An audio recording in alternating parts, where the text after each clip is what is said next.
Okay, hey guys, Jennifer Zagari is here again, and thank you as always for joining me.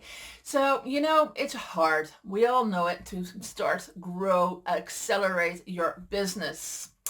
And I commend you for having done it so far. But you know what? There's one thing that you should do, and you should do it well if you're a coach, consultant, or if you're a service provider, or anything that you need to have people know, like, and trust you before they're going to do business with you.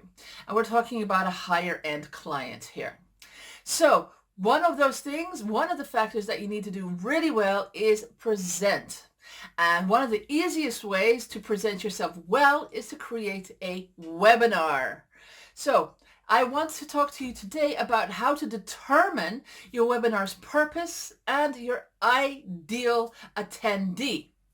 Okay, so we've got a little list here and I want to run through this with you. So you need to decide what your core offer is that you want to sell on the webinar and brainstorm some topics that would provide the most value to your audience around what it is that you want to sell.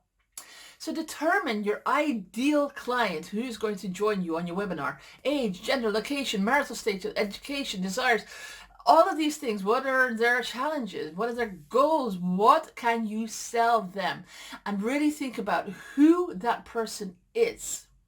And specifically, what does the offer to help mean to your ideal attendee? What are they going to be able to achieve? What are the real benefits from your product out of the webinar and your product itself?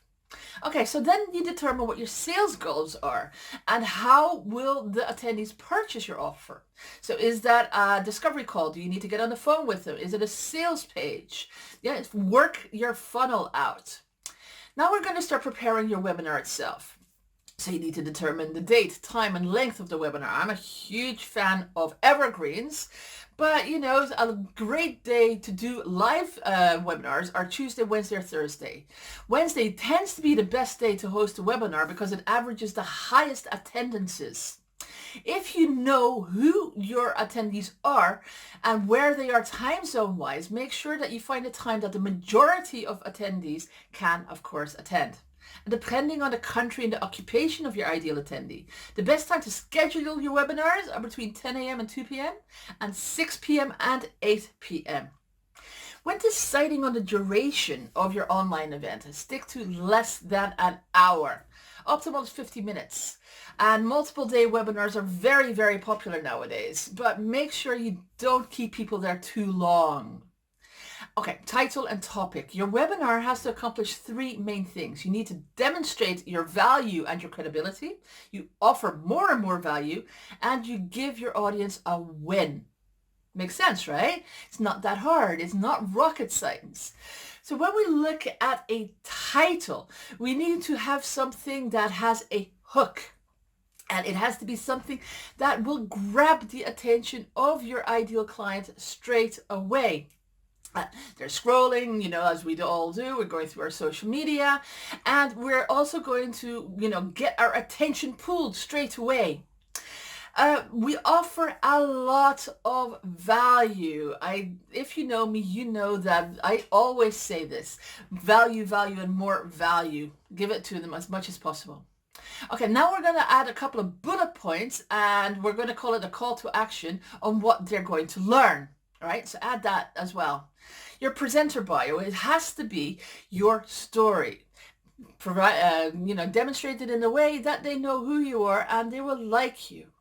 Next, when we come to promoting, we're talking Facebook groups, events, lead magnets, email marketing, podcasts, invite other guests, invite other speakers, of course, content marketing, activate your old attendees, and offer time-based exclusivities as well. Reach out to past or current customers, clients, or networks. Affiliates, great way to get people onto your webinars. Ads, LinkedIn events, Eventbrite, also great.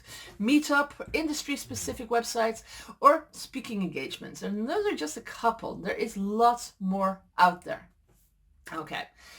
Quickly summing it all up for you. Action steps. Determine where your audience is online. Determine where you need to grow your online presence in order to get these people on board. List your low-hanging fruit for them. Pick 3 to 5 ways to promote your webinar and convert on your webinar. Okay, so now that should be clear. My name, again, is Jennifer Zegarius, and if you want to learn more about how to do a very successful webinar, join me at triplemmmasterminds.com, which is all about helping you get to where you are, to the next phase where you want your business to evolve to. And this triplemmmasterminds.com is amazing. It's very unique because what we do is we play on the golden triangle. It's the mastery, it's mentoring, and it's the masterminds themselves. And it is intensive, and it's going to get you projected, propelled to the next level of your business. I really look forward to talking to you. That's triplemmmasterminds.com. Have a great day. Bye-bye.